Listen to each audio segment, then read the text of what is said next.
What is up, you guys? Namicon here, bringing you my perspective as to what entertainment is bringing us. And welcome to a brand new discussion video. And today is a very important discussion video for me as I get to talk about what I would argue as the most seminal, most important album of the 2000s. And the album that I will be talking about is Green Day's American Idiot. This album is now 20 years old. American Idiot is my second favorite album of all time. It would have been my favorite album if Idiot on High didn't exist, but this album is a but regardless, it is a very important album for me throughout my high school throughout my teenage years, and it's still a very important album for me in the grand scheme of things. But I won't but thankfully I'm not reviewing this album alone. I'm doing this with three other people, and uh the first person I'm introducing is a reoccurring member of this discussion video series. His name is RevinEvan. How are you doing today? Okay, so I'm not sure how much I can really talk about this album because my only connection to it is just the eponymous song of the album there. I don't think I've actually listened to any of the other songs in it. I'm sorry. Oh, okay. Yeah. I think you can. I think you can listen to some of the songs while we're talking about it. So, may. I'm sure you have enough time. Probably. We'll Yeah. see. Right. And the next person I'm introducing is another recurring member. Is CAGaming. How are you doing today? I'm doing well. All right. And the last person I'm introducing is another fellow content creator. His name is Stevenator 73. How are you doing today? I'm doing good. It's not that big of a content, but it's good. Hey, content is content. So let us let us go track by track on this very important album, and we're starting off with the title track. So so before this song came, no one thought no one thought of has thought of Green Day. It's because the album that came before, Warning, while was positively received from critics, it didn't do all that well from a commercial standpoint. So in retrospect, in hindsight, it is a very good album, but when it came out, that wasn't really the case. I mean, Minority, there were some signs that they were getting in the more political aspect with Minority, and and American Idiot, the song, doubled down on the political spectrum on where the United States is at, politically speaking. And I still feel that this song, unfortunately, still stands the test of time. It's still a very important song. And I'll give this to CAGaming. How do you feel about the title track? It's not my absolute favorite song on the album, but it kicks the door down like hell. It is a comparatively to everything else on the album, short banger, and it just it's iconic. The chorus absolutely slaps. The verses go hard. And it is way more relevant today than you would really hope, knowing what it's about. Unfortunately. Unfortunately. And you, Stevenator? Okay, so for context purposes, since I'm new here, uh, Green Day is my favorite band, and American Idiot, the album, is my third favorite album of all time. And in my opinion, Green Day's best album. And if you're curious on what the other two albums are, is number 1, My Chemical Romance, The Black Parade, and number 2, Brand New, The Devil and God. But we're not going to talk about them here. But for the title track, I mean, it's a song that, yeah, absolutely kicks down the door. And the album overall, it was one of the first 10 albums I've ever listened to back in high school. So it still has a lot of memories with me. And this one, yeah, it definitely knocks down the door big time. It's iconic. Everybody knows it. Everyone loves it, I hope. And unfortunately, like I echo with the rest of you guys, unfortunately, especially in today's world, it's unfortunately more relevant than ever. But and while it's unfortunate, I still do think that's another reason why it's a legendary album, because it's still relevant to this day. And you, RevinEvan? I'm not really sure what to say about that everyone else hasn't already said. Absolute banger song, still holds up kind of well today, and I'll never be able to hear it the same way again after listening to the Johnny Test theme song because they straight up ripped it off. Oh my god, I forgot about that! It's all I hear. It's all I hear now. I actually forgot about that. Yeah, you're right. Oh yeah. By the way, it's not the season 1 version. It's the others. It's the others. It's the second one. Yeah. So yeah. This is the first I've heard of it. Yeah. Ever since. Go ahead and pull it up right now. It is hauntingly similar. Yeah. When I heard that a video pointed it out, I was like, oh my god, no fucking way. How did Green Day not file a lawsuit? Canadian stuff. I don't know. Well, didn't Billy Joe say that he wanted to be Canadian? I mean, Canadian idiot exists. Just saying. You want to pull that up too? What? I don't know. I don't know what to really contribute to this. I just thought of something funny. I mean, it's good. I mean, it's funny. But anyways, let's move on to Jesus of Suburbia. This song, I'm gonna be honest. This song is one of a kind. This song really it's such an emblematic song for this album. So, American Idiot, in case if you guys didn't know, it's a concept album. This song is about the main character of this story. His name is Jesus of Suburbia.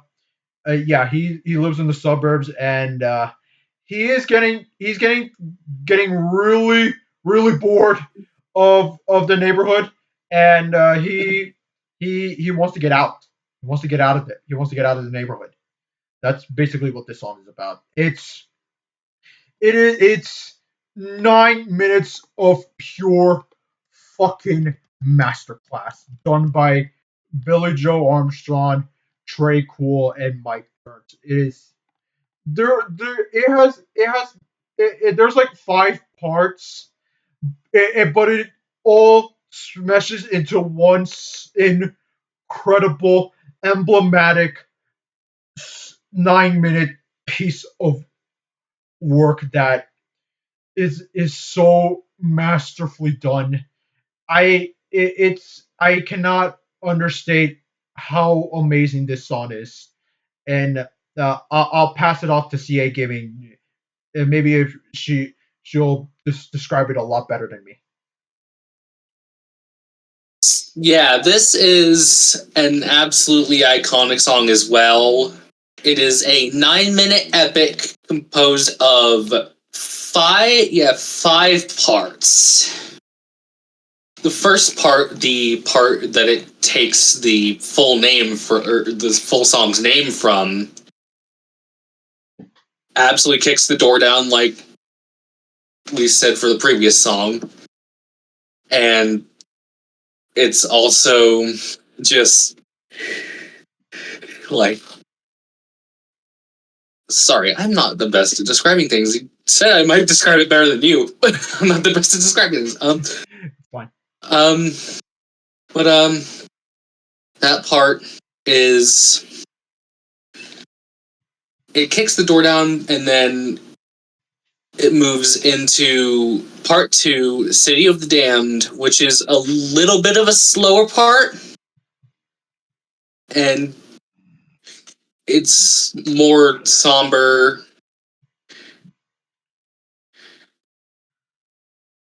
And with and the part 3, I don't care. That's another emblematic. That's another epic part of the song. I think it's the climax. Absolutely. Yeah, I would say so. That is another one that absolutely, that just, it's like just sort of like a barn burner sort of part, sort of. And then part 4, Dearly Beloved, is more of an upbeat kind of boppy part that And leads very well into the final part. Tales of Another Broken Home. Yes. It starts off as a piano ballad and then ends it off with a loud anthemic chorus done by the rest of the band. Yes. It's so masterfully done. Let's talk about to you, Stevenator.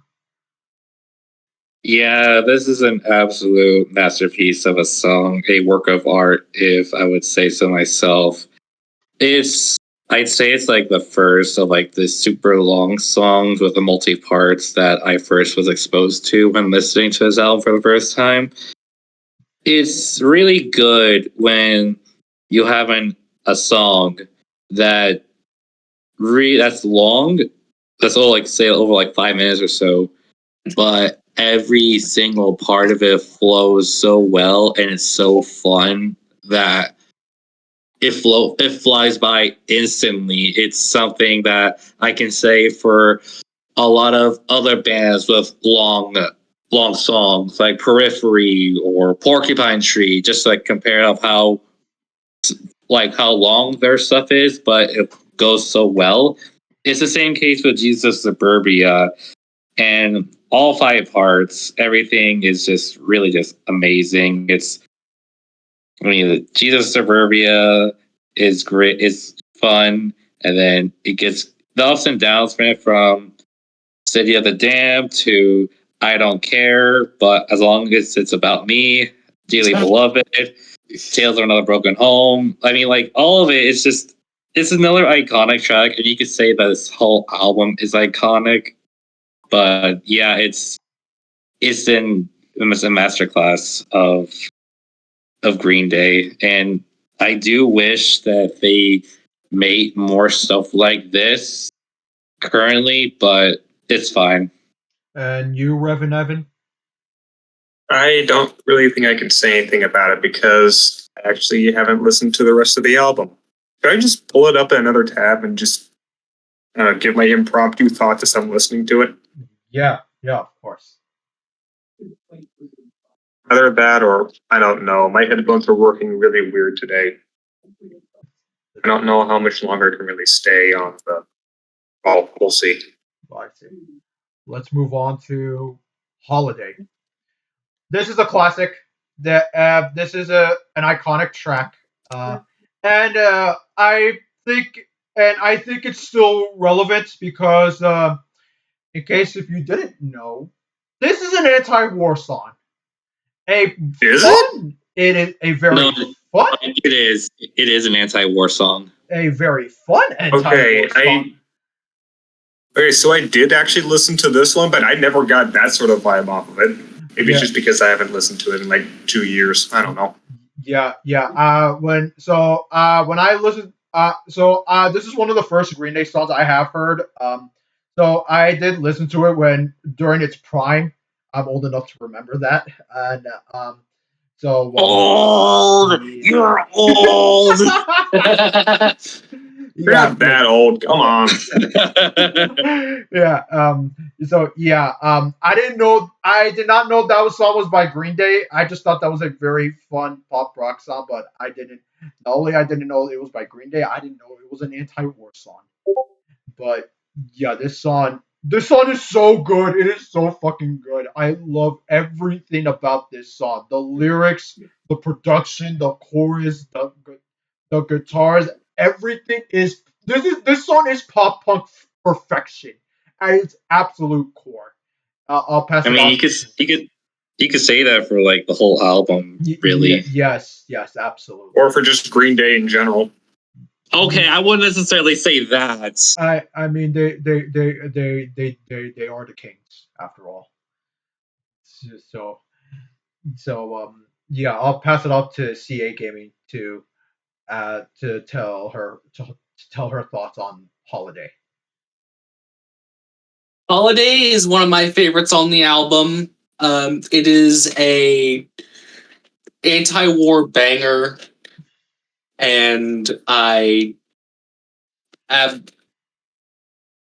it's this is gonna be something that a lot of us probably can't really speak on, but from what I've tried to play of it on bass, it's fun as well. But it's just a fun banger. Well, fun sound wise, not lyrically. That's again absolutely iconic, and the bridge kicks ass despite the use of a word I'm not going to repeat. Obviously, he can say that, but it's kind of a dodgy subject. But outside of that it's an effective bridge. The chorus slaps. The verses are great. No, This is just a great song in general. yeah, it really is a great song. And you, Steve, It's not my favorite on the album, but this is like my third favorite album of all time. So of course I love it. It's super fun. It was one of the first Green Day songs I heard. Yeah, again, this is a really fun anti-war song, and it's always gonna be like a banger that a lot of people will know and love. And again, not my favorite on the album, because it's not my favorite Green Day song, because I think there's a lot more that I love. But again, this is American Idiot we're talking about here, so it's really damn amazing. and you, RevinEvan. Okay, reading the lyrics right now just spread out. Jesus. Yeah, I know. That's all I have to say. Yeah. I'm not one to go on a lot of long rambling descriptions because I cannot describe things that well. Yep.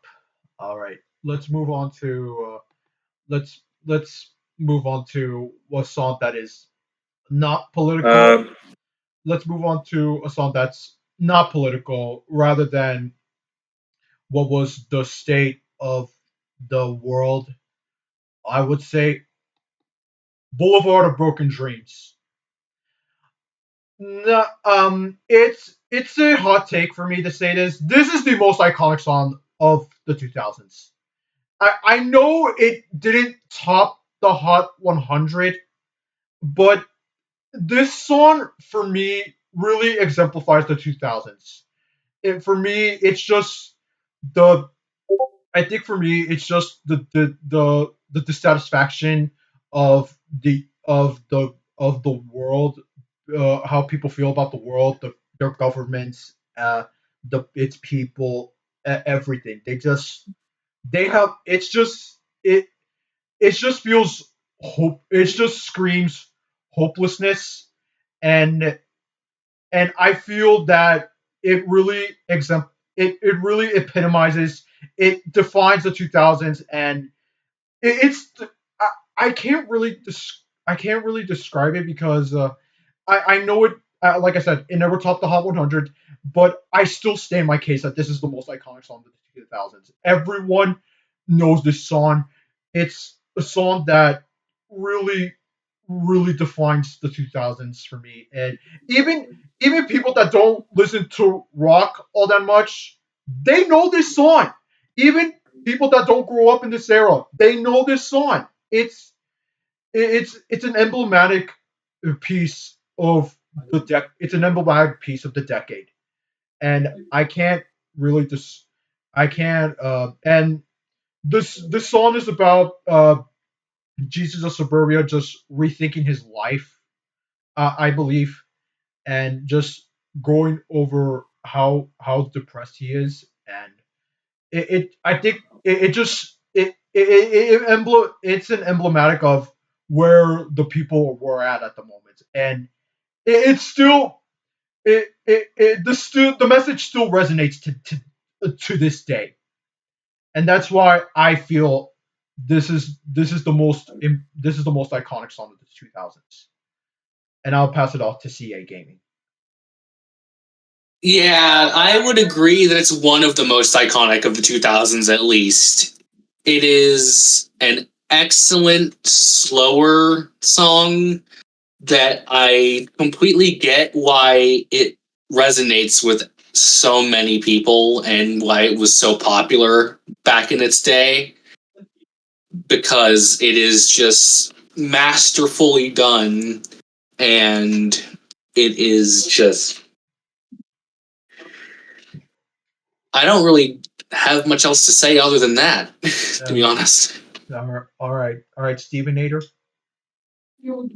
So before I begin, you said it didn't top the 200 charts.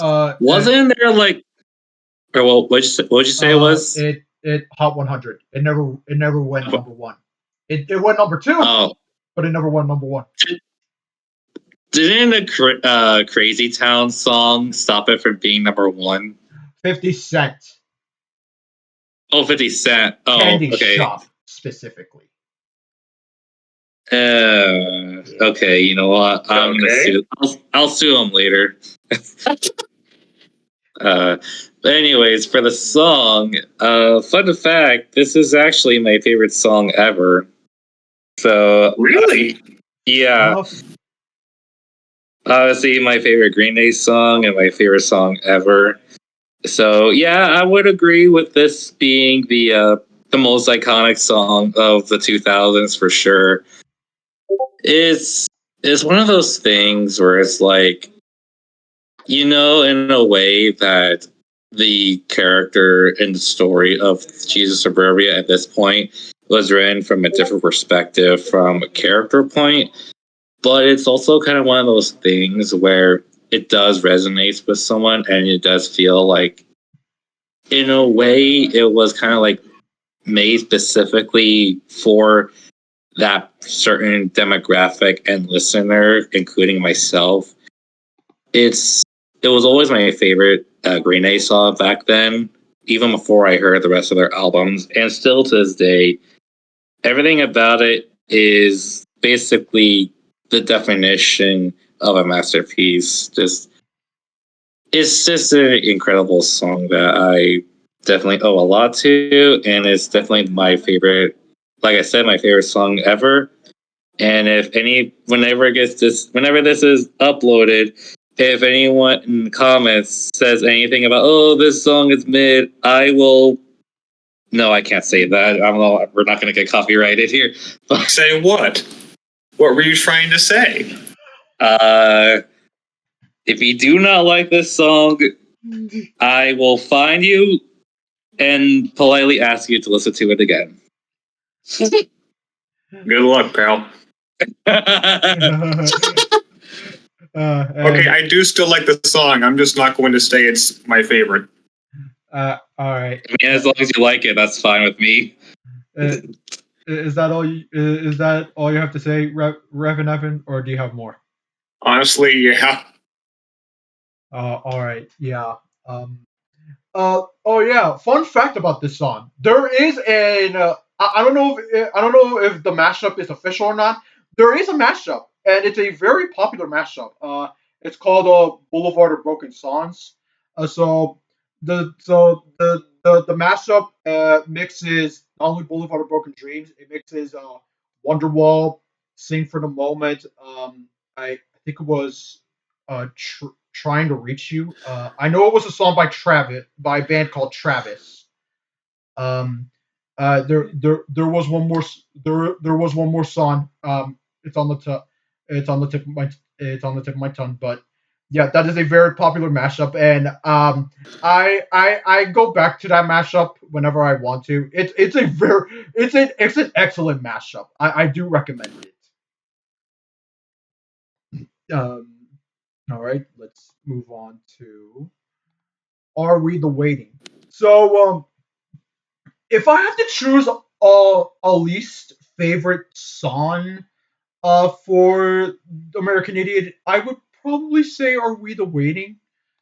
It not that it's bad. It's really good. But if I do think this song was made to progress the Jesus of Suburbia's story. And I think this song is emblematic to where people were feel disillusioned of Bush at the time with the Iraq War. So again, not a bad song, still a really good song. But if I have to choose a least favorite song, I would probably choose this one. All right, take it away, CA Gaming. I think I agree with you here that if I had to choose, it would be my least favorite on the album, but it's still great. It's another really nice sort of slower one that definitely feels like emblematic of where the world was at the time, and also it progresses the storyline very well. And you, Steve? It's not my least favorite on the album. We'll get to that later on, but I still really enjoy this song. I mean, we're talking about a 10 out of 10 iconic album, so there's no bad songs on the album. But yeah, it's definitely like a slower paced song that does lead up to the next song that we'll talk about. But yeah, I don't really have much else to say other than, yeah, it's amazing. There's a lot to love about it. Uh, uh, yeah, and are we the waiting? No, we're the leaving. Yeah, pretty much. Uh, We're the existing. Yep. And We're the existing. Yep. And you, RevinEvan? I don't really have anything to say about it. Yeah, fair enough. Just you guys go off. All right, moving on to Saint Jimmy. Okay, Saint Jimmy is Jesus of Suburbia's alter ego. It is not another person. It is Jesus of Suburbia's alter ego. Just want to make that clear. This song is great. It is a fast, raw punk rock song at its absolute best. It does it in just about 3 minutes. It's it's absolutely it's so wonderful to hear it.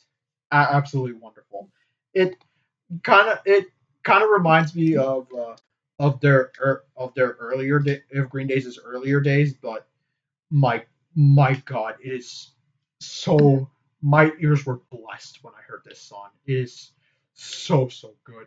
Billy Joel sounds fantastic. The guitars are so good. The drums, the bass, the production. It's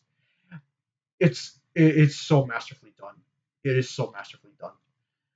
And for story purposes, it's an essential song. It's an essential song. I'll pass it off to CAGaming.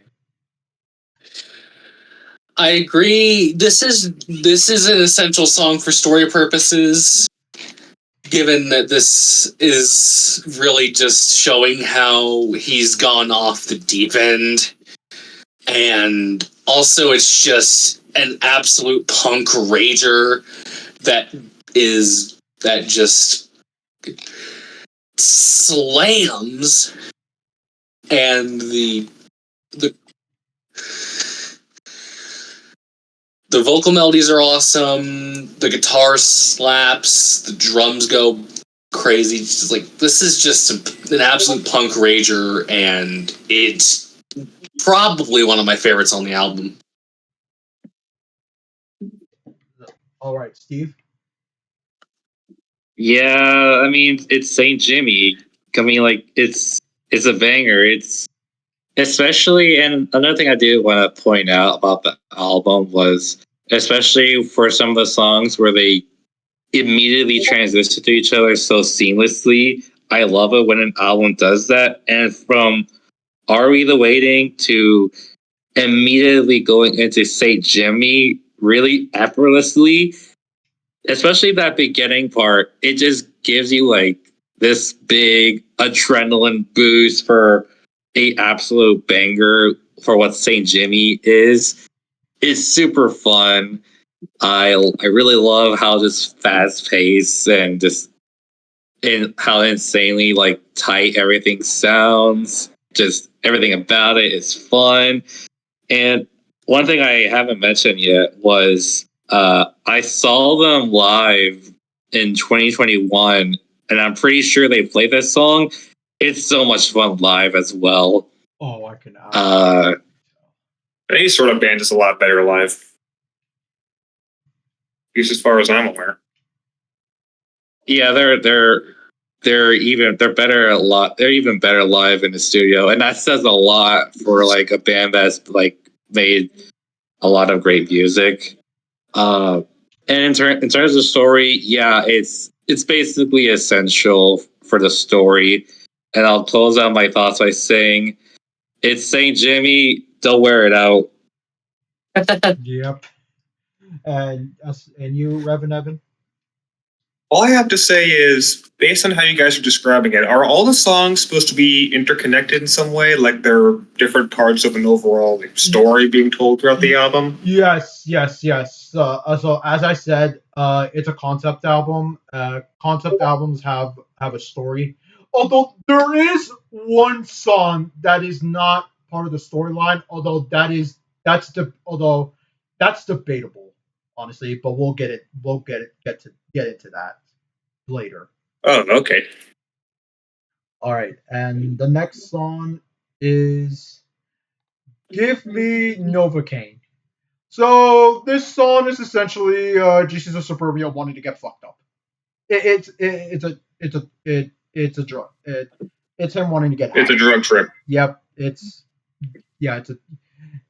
him wanting to get Drugs high. are bad. I'm gay. Yeah, I love this song. It's so much. It's so much fun, honestly. He just wants his fix, guys. Yeah, basically. It's such a great. It's this song is vibes. Honestly, it's hella vibes. It's so good as well. And in terms of story progression, I think it's just him trying to talk with Jimmy while getting high, but man, this song is so good.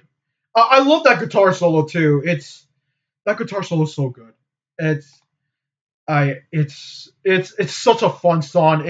The song is great vibes. All right, CAGaming. This is one of the more vibey songs on the album musically, and it's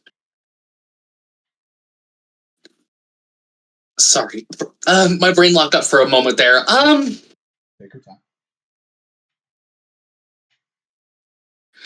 It is absolutely just okay. Sorry. It's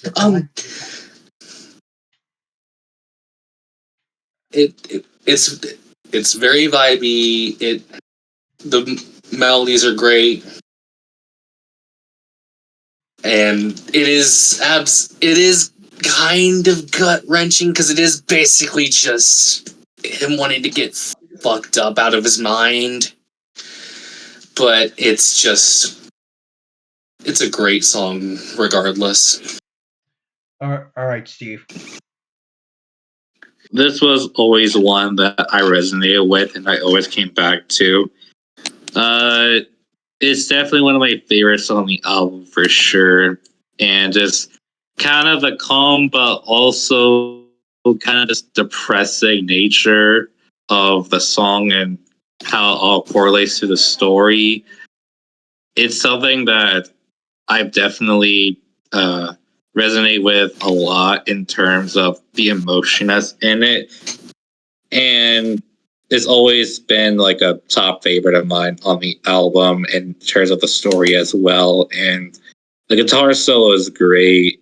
Everything about this song I really do love a lot. And you, RevinEvan? I can't really say anything about this. I'm just kind of having a lot of fun hearing you guys describe all this stuff. Of course. It's uh, although, do although fun fact, the name Green. Speaking of drugs, the name Green Day actually comes from a drug term. No, I know. It's weed. Yeah, Yeah, I knew that. yeah. All right, let's move on to "She's a Rebel." And it's another fast-paced punk rock song, and it's an essential story piece because we get to meet a brand new character called What's Her Name. So in case you didn't know, What's Her Name is a rebel who is rebelling against the government, and Jesus of Suburbia actually met her and is kind of infatuated with her. And it's such a it's another fun song. I love the guitar solo. Billy Joe sounds like he was having a blast. The drums are great, and it's so good. It's so good. All right, pass it off to CAGaming. This is another absolute rager about Jimmy's love interest. Well, Jesus Suburbia Jimmy, his love interest. And it's just an absolute rager, like I said. It's extremely catchy. The drums go hard. It's an absolute banger, and also the whole references to explosions and stuff like that. They're kind of clever, to be honest. All right, we'll pass it off to Steve. Yeah, and again with like the transitioning from Give Me Novocaine into why am I? She's a rebel. It also works super well at how all smoothly it transitions. It's similar in a way to Saint Jimmy, where it's essential for the story, but it's also a very short and fun punk rock song. It introduces a new character with what's her name? I don't know her name actually, but Is that actually just her name? yeah, that's her name. Yeah. What's her name? That's just her name. But yeah, again, I don't really have that much else to add. But again, it's not my favorite on the album, but I'm always gonna love this song, and as well as the whole album. And as for you, RevinEvan? I don't know how seriously I can take this right now because whenever I think of a girl named What's Her Name, I think, wait a minute, isn't that from Earthworm Jim? Dude, I would not be surprised because the characters' names from Earthworm Jim are weird. They're weird and really funny. I think the princess from Earthworm Jim has a similar name to what's her name. It's the exact same name. Really? Go ahead and look it up.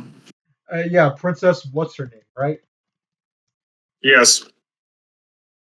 Let me see here. Let's see. Oh my god, it actually is. You're getting the weirdest trivia for this episode. Oh god. Yeah, well, I- at least hey, it's not boring. I'll give you that. Yeah, all right. Let's move on to Extraordinary Girl.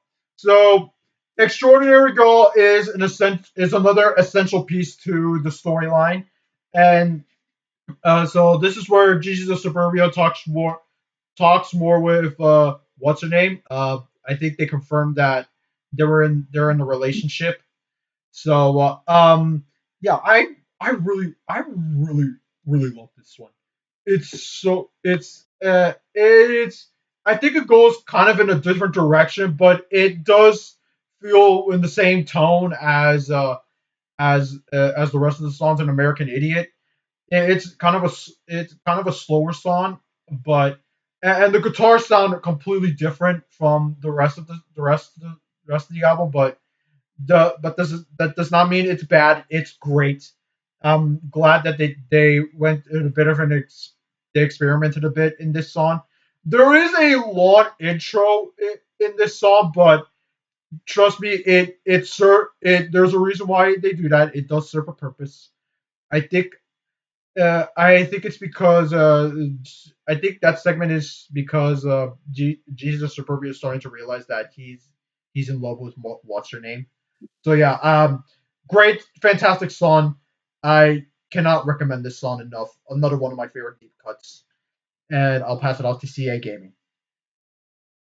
Yeah, I remember this. I remember now that this is one of my favorites as well. This feels almost kind of like a mixture of the punkier side, like the like it has the guitar, like the heavier guitar, but it feels like sort of that, but mixed with some of the more like it almost has a similar vibe to the stuff they did on Warning in a way, with the sort of energy it has, and I absolutely love it. Oh, all right, Steve. So remember when I said, I think it was back when we talked about Are We the Waiting, where I said that it's not my least favorite on the album. This is my least favorite on the album. But even though I love it, it's always been my kind of my least favorite on the album.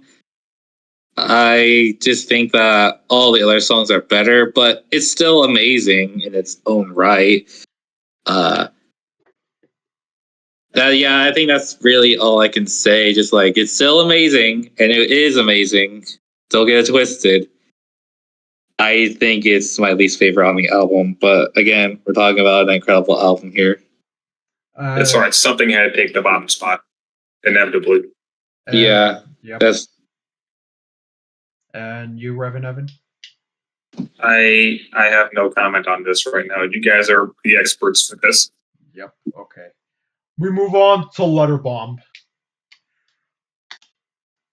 Wow, Letter Bomb. Oh my god. Where to even begin on Letter Bomb? So it starts off with the girl saying, and I quote, "Nobody likes you. Everyone left you. They're all out without you, having fun." That girl is supposed to be what's her name? Telling Jesus of Suburbia that she's tired of his shit and wants nothing to do with him. This is not only a huge essential piece in the storyline, this is one of the best songs Green Day has ever made. It's a fast, raw, punk rock anthem that I absolutely adore. This is a top. This is an all-time Green Day song for me. This is a top 5 song for me. It is so fantastic. But everything from Green Day's, from Billy Jones's guitar solo, his scream, his screaming, the drums, it's the production, it everything about this song is done masterfully. It is absolutely so good to hear. It is fantastic. It's a top three song for me on American Idiot.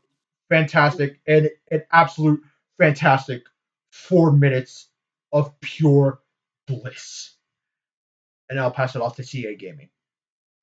Yeah, I honestly completely forgot how much I loved this one.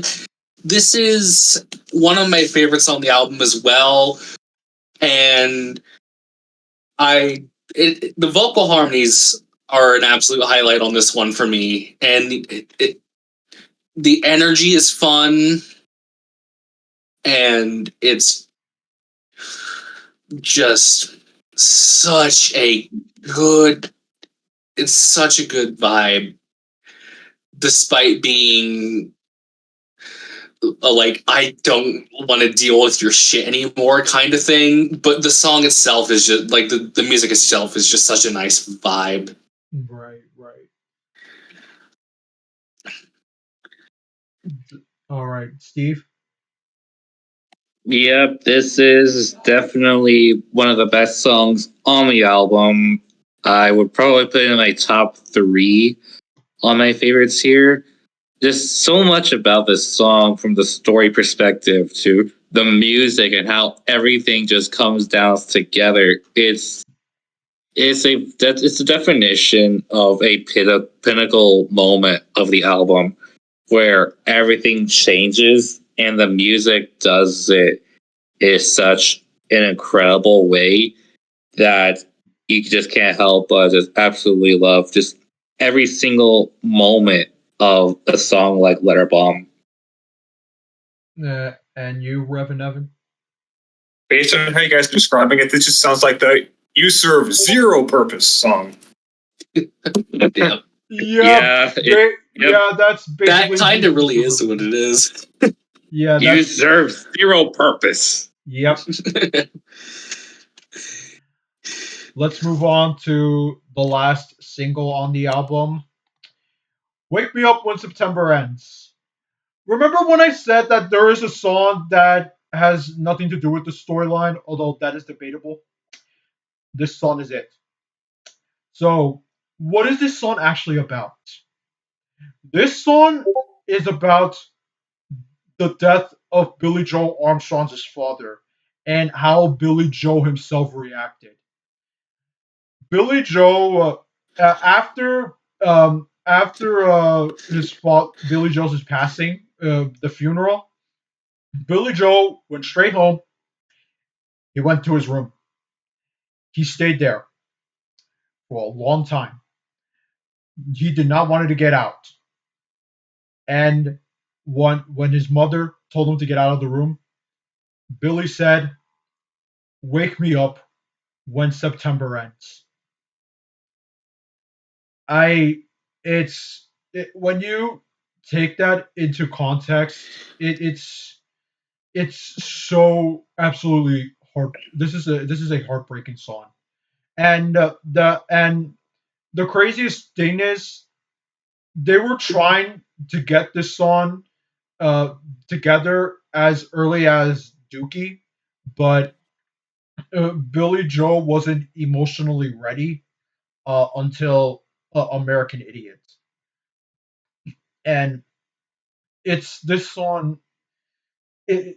When you take that into context, absolutely it's so heartbreaking, and it's so masterfully done as well. And It's devastating. yeah, it really is devastating. And I do kind of get why people interpret it as an anti-war song. With the music video, but that's what the song really is about. It's absolutely it's still an amazing song, and this song means the absolute world to me. And I'm so glad that nowadays we have stopped with the memes. Uh, and I'll pass it off to CAGaming. As I absolutely adore this song, and it is so heart wrenching. It like with the meaning behind it that Nomicon mentioned. It. This is one of those songs that almost never fails to at least get me a little emotional because of it, and it's just beautiful in general. And also, I am so glad that people have seemingly stopped memeing on it, because fuck the people who did that. This is not a song that needs that. But other than that, yeah, this is just a beautiful song. The acoustic guitar, the vocals, just the other elements in the like the I think it's either like a toy xylophone or something like that. That's really nice as well. And just the instrumentation just in general is beautiful. The vocal melodies are great, and it's just heart-wrenching. Steve?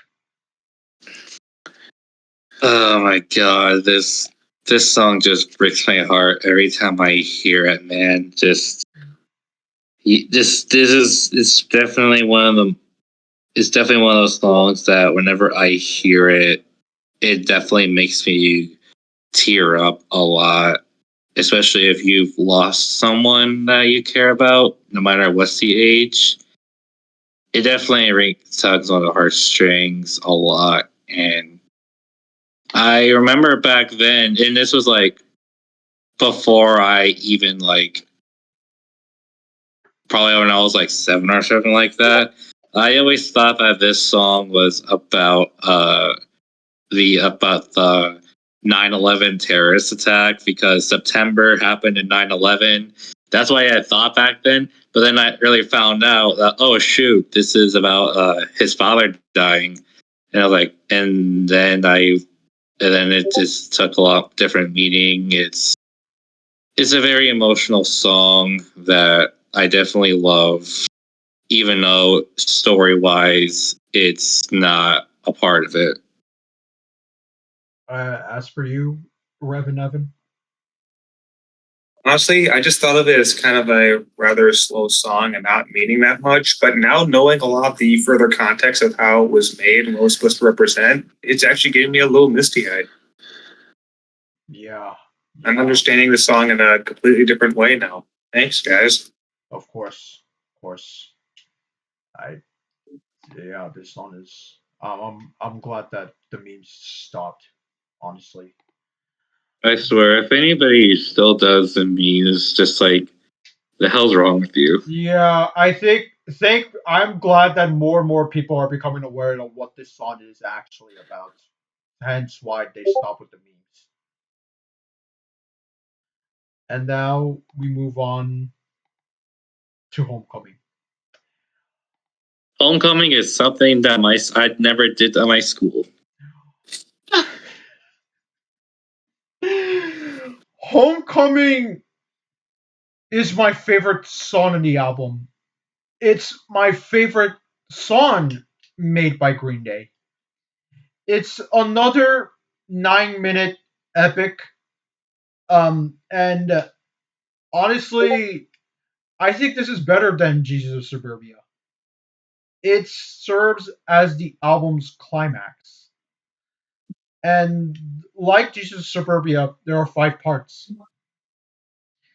And every single part of Homecoming is a work of art.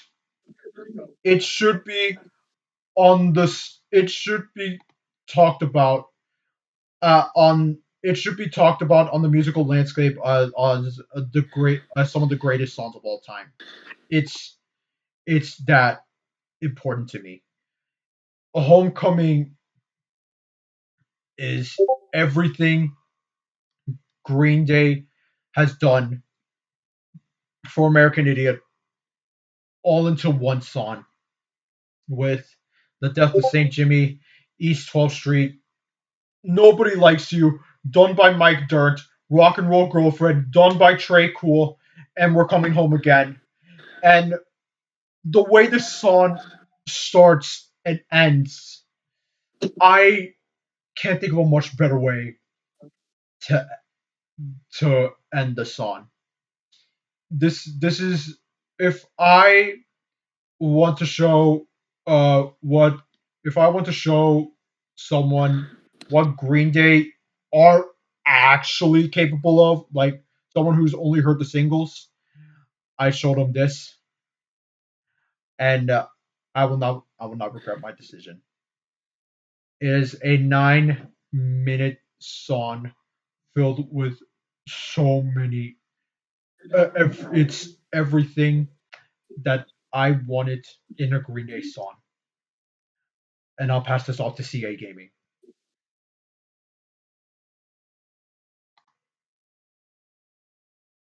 Uh, uh, CA. Yeah, this is another 9-minute epic, and it's one of probably one of their best. I can't really say as much about it as the other one because I haven't listened to it as much, but I I love every part of this song. I think it's neat that Billy let Mike and Trey have parts on this one as well, and they're very effective with what they're trying to do. It's just an excellent song. All right, Steve. Yeah, look, just like with Jesus of Suburbia, this is another epic 9-minute song that absolutely nails every single direction about it. I love how everything turns out for all 5 parts of the song. I love Mike Dirt's part. I love Trey Cool's part. Just the whole song and just how it all progresses. And then compared to that with the story and how he basically is coming back home to his run downtown, basically. It's incredible, and I absolutely love this song and everything about it. And as for you, RevinEvan. I got nothing, man. I don't know what to say about this. All right, and that may Homecoming may sound like the ending of the album, but nope. There's one more song. That song is called "What's Her Name." What's Her Name, from a story perspective, is basically the one time skip. We go years into Jesus of Suburbia's life. We found out that he's actually doing pretty well for himself.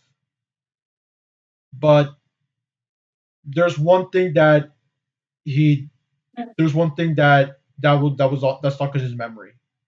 His relationship with what's her name. He forgot her name. But the memories he shared with her, he can't forget. I think I couldn't think of a better way to end American Idiot than what's her name. Because this song is an emblematic piece of work that honestly deserves to be remembered as much as every single song from Green Day, because it's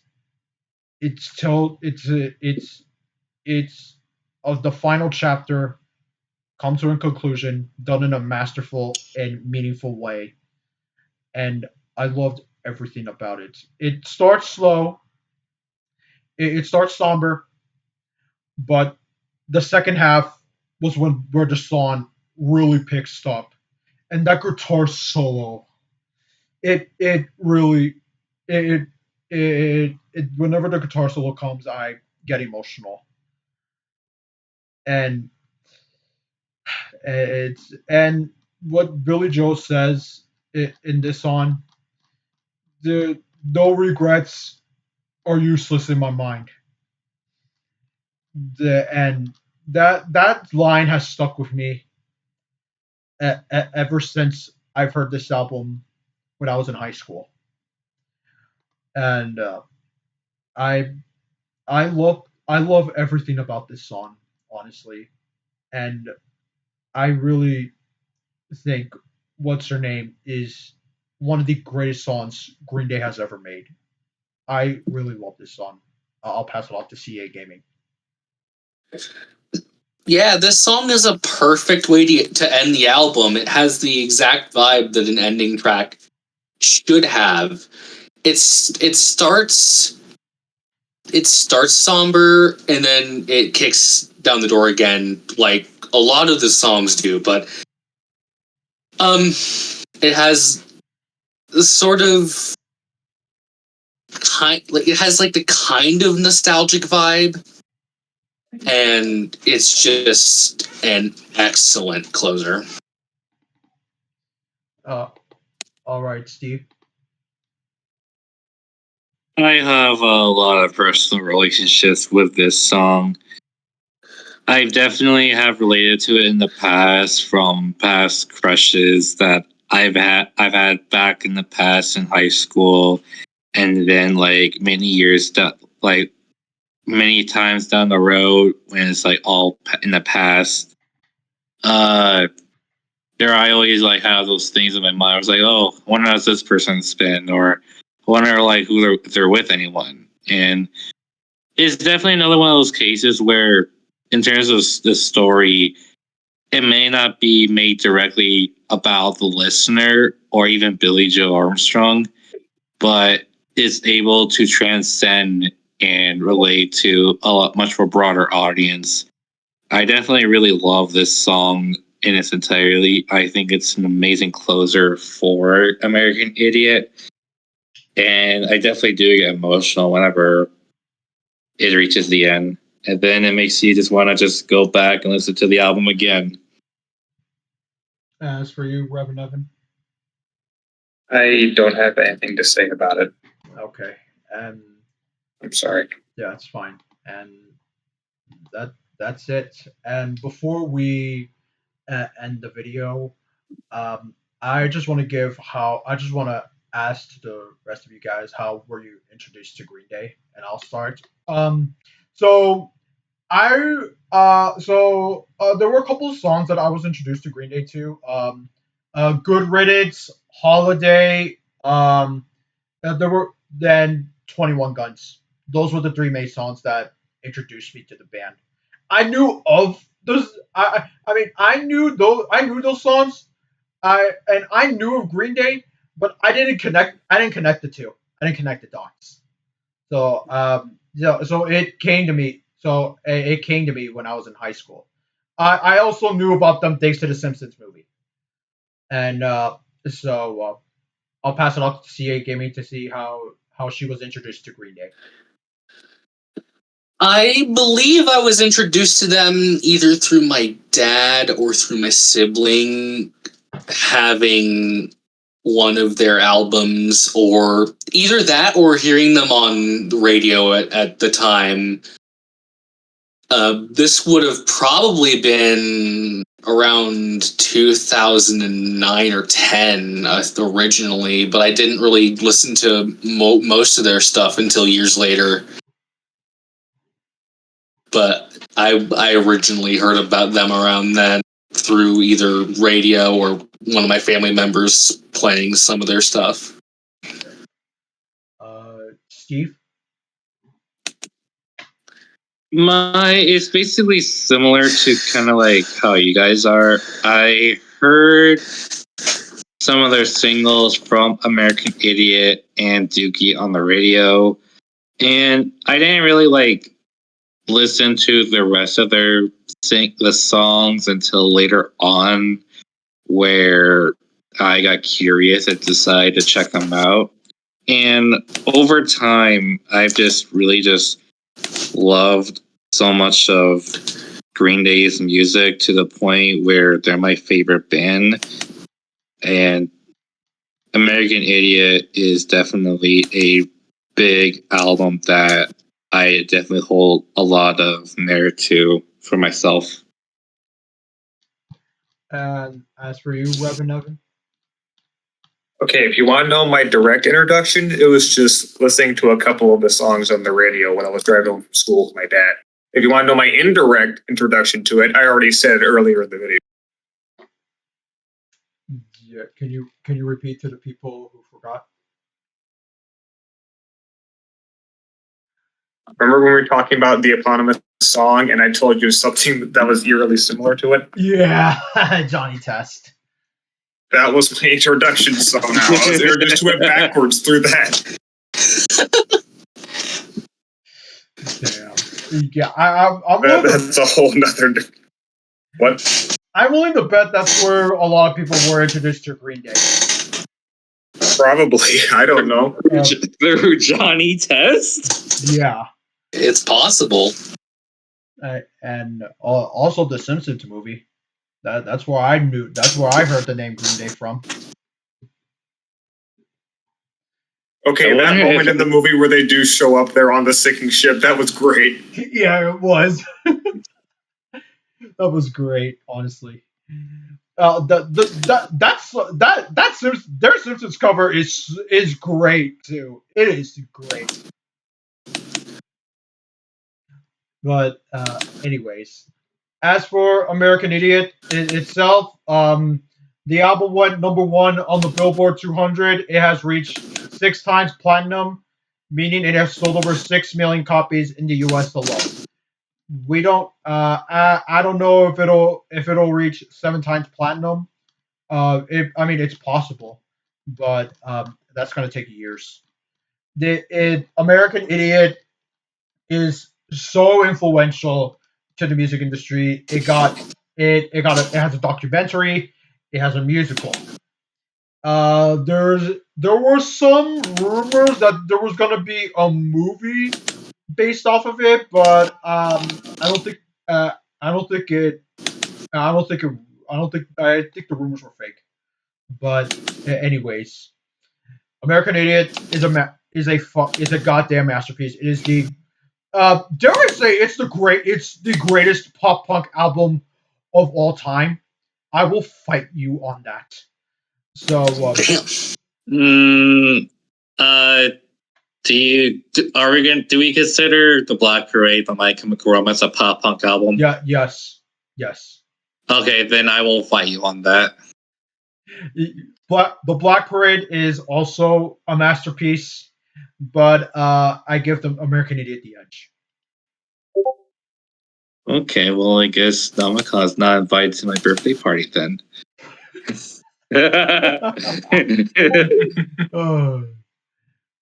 But this album is so important. And it for this album is the reason why you see a lot of pop punk bands making music today. New My Chemical Romance. The My Chemical Romance became popular when American Idiot was released in the same time. 3 Cheers for Street Revenge released in the same year as American Idiot. So Green Day indirectly put My Chemical Romance in the mainstream, if you want to put it that way.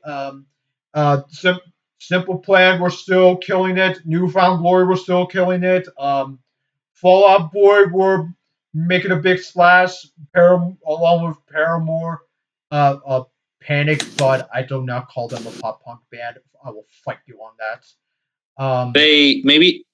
It's debatable for the first album, but after that, no, they weren't. Yeah, and then the neon wave came, and then multiple waves came, and then the 2010s wave came with Neck Deep, The Wonder Years, Real Friends, and Knuckle Puck, and pop punk wouldn't not be the same if it wasn't for this album. this album is such a pinnacle moment for music. It is such a pinnacle moment for pop culture. It is a pinnacle moment for the 2000s. And then I'll end it off. I'll end it. So I'll pass it off to some friends where you can find them on social media accounts. And I'll start off with CAGaming. Where can people find you? The main two I use aside from personal stuff are YouTube and TikTok. I use YouTube, it's just CA Gaming, and then TikTok is KC_A18504. All right, Steve. I have a few social media accounts. You can follow me at I have Instagram and TikTok. Both are Stevenator73, so you can check them out, as well as my YouTube page, also Stevenator73, where on that channel I have been doing a lot of reviews over the year. Most of them have been shorts, some of them full lengths. I also post those shorts on my Instagram as well. So if you're curious about my thoughts on a lot of the albums I heard this year, check that out.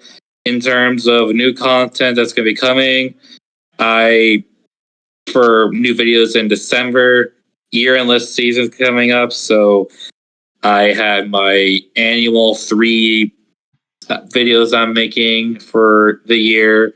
One being my top 50 best songs of the year, one being my top 25 best albums of the year, and then the big one, my top 10 worst albums of the year.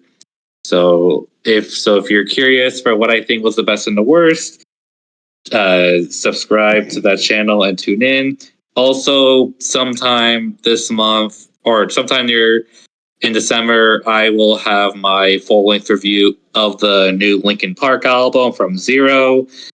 I know that one's going to be chaotic as hell in the comments, but it's going to be no matter which way you see it. So those are the future stuff I have coming for the channel.